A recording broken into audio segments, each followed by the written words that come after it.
Hello everyone, welcome back to my channel. My name is Paola and welcome to another day of the 12 days of bookmas. Today I'm going to be talking about my favorite books that I read in the winter, so January and February. If you're curious, I already did like a reading wrap up of them on my blog, so I will leave a link to that in the description below. But these are my top 5 favorite books that I read in the winter. Let's get started. These are in no particular order other than the order I read them in. Clap When You Land by Elizabeth Acevedo. This was narrated by Elizabeth Acevedo and Melania Luisa Marte, and it's about Camino and Rajaira Rios realizing that they're sisters after the tragic death of their father. What I love about Elizabeth Acevedo's writing is that she's leaning constantly into the discomfort and the messiness that comes with these dysfunctional families. I can think of every single one of her novels, starting with The Poet X, even with The Fire and High, has, a little bit of that mess and discomfort into it. Family Lore, for sure, is a dysfunctional family. And now with Clap When You Land. Clap When You Land came out before Family Lore, but I read Family Lore before reading Clap When You Land, so that's why I mentioned them in that order. And I think Clap When You Land is like the messiest family that I read by Elizabeth Acevedo. I love the fact that it just really goes into what it meant to have the kind of father that has two families seemingly in secret from one another. I like that it goes into how complicated grief can be and what makes someone keep a secret, what makes someone be quote unquote okay with that secret. It is so fucking fantastic. Please go check it out. The audiobook specifically is stellar. Number 2 on my list is Loveb Taipe by Abigail Hing Wen. This was narrated by Emily Wooseller, and it's about Ever, who goes to Taipei for a summer-long program, and she meets a lot of friends there. It's also about romance and what it means to be part of the Chinese diaspora. It's about learning things for yourself regarding dreams versus what your parents want from you. There's also a little bit of a love triangle. This one has what I've been missing from young adult stories, not necessarily in books, but in movies and on TV. I feel like teens are not allowed, like teen characters are not allowed to be messy anymore. And I'm just like, why? Why? I need teenagers to be impulsive and rude and selfish, because like that's what you are when you're a teenager. It's okay. You're learning about yourself and the world. Like, please go be messy. And Ever, Sophie, Xavier, and the other love interest whose name I forgot about, I think his name is Rick. They're all so freaking messy, and I love every single bit of them. This is the kind of book to movie adaptation that got so screwed over. For some reason, it became a movie instead of a series, and it had so much potential because this is actually a book series. We have 2 other books other than this one, and I haven't read them, but I'm dying to. Anyway, that's not the point. The point is that this book is messy. Like, the characters are so messy, especially Ever and Sophie. I love that we delve into that complex female friendship dynamic. Not only that, but there's also like a really refreshing type of love triangle in this. Again, given how messy Ever is and how messier the situation gets when you get 2 love interests involved. It was just so fun and so angsty at the same time, like 50-50. It was really well balanced, in my opinion. I think that anyone who misses love triangles in fiction would be really into this. And also, I obviously love the political themes that it addresses regarding being a part of the diaspora and what it means to be a girl in this particular diaspora. Book number 3 on my list is, of course, Are You There, God? It's Me Margaret by Judy Blume. This was narrated by Laura Hamilton, and it's about 11-year-old Margaret who moves from New York City to New Jersey because her dad got a job and she just really doesn't want to. But anyway, it's about the growing pains of being a tween. It's about religion, it's about family, it's about getting your period, it's about friendship. I think I already mentioned that, but it's just so good. The voice is perfectly nailed in this one. Obviously, Laura Hamilton does a fantastic job narrating it.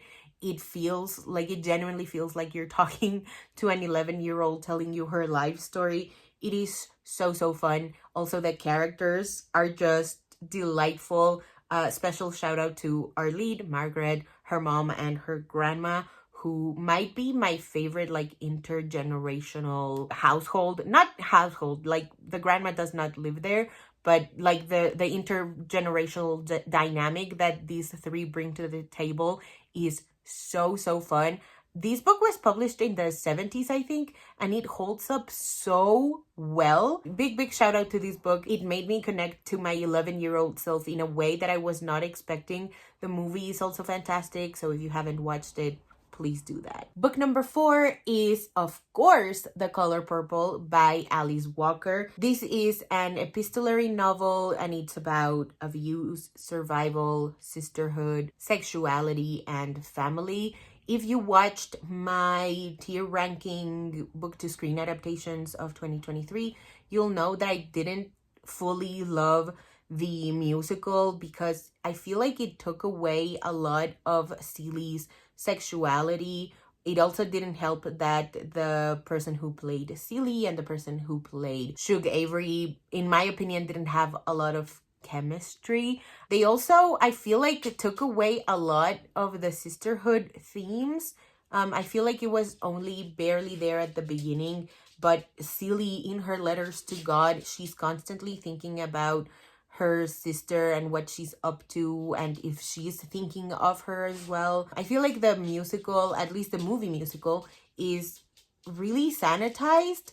So I highly suggest that you read this novel instead. It is so visceral. It's so raw and honest. This book is a classic for a reason, and people need to read it. I feel like it should be required reading. Of course, it would face a lot of challenges given the political climate of today, but I really think that this should be required reading. If not as a senior in high school, definitely in college. It's also just like the full package, because there's obviously angst and suffering in the book, but there's also a lot of sexiness and a little bit of selfishness and so much joy in this book and so much hope that I don't think enough people can see that in the movie musical. That's just my opinion. I don't know how unpopular this opinion is. I haven't seen a lot of discourse regarding the movie musical, but I will say that the book is 10 times better, at least. And finally, book number 5 is Haven by Rebecca Weatherspoon. This is a romantic suspense story, and it's a dumb sub love story between Claudia, who is a fashionista, and Shepard, who is this like cranky nature photographer. And they're both dealing with a lot of trauma and grief. And I just love how hot this book is. Like, I'd read Sanctuary, which is the second book in the series, and this is the first one. And for some reason, I thought it was going to be as quote-unquote tame. Sanctuary is not nearly as steamy as this first book. So because I read Sanctuary first, I sort of thought that that's what we were going with, at least in the first book. And I was wrong. I was very wrong. This book is so steamy. It made me so happy for lack of a better word, that YouTube doesn't like ban me or something. I don't know if they ban accounts with like significantly less following than the ones that are actually worried that their videos get age restricted or not, but whatever. Like, the point is that this book is hot, and I loved every single part of it. It was narrated by Royal J and Kyla Williams. So good, so fantastic. What an experience. I know people feel kind of awkward about listening to steamy scenes on audio as opposed to just reading them with their eyes, but trust me, this narrator is hot. It's just hot. It's just a really hot book. And because this is also about grief and trauma, I really love the emotional journey that both of these characters go on, but more specifically Claudia, who has, I would say, the most recent trauma, sorry. Yeah, I feel like it's the perfect balance between heat and sweetness. Like, I think we need to change the way that we talk about romance novels, because I feel like sometimes we talk about sweetness like that's not a part of someone's sex life, and something can be hot, but it can also be really, really sweet. But what I'm trying to say is that the heat of the novel is really well balanced with the outside of the bedroom stuff. If you give these books a chance, please do. All of these books are great, but I think Haven was a special standout to me just because, again, it's the first one in the series. I hadn't read it, and it's really, really hot. It's just really, really hot.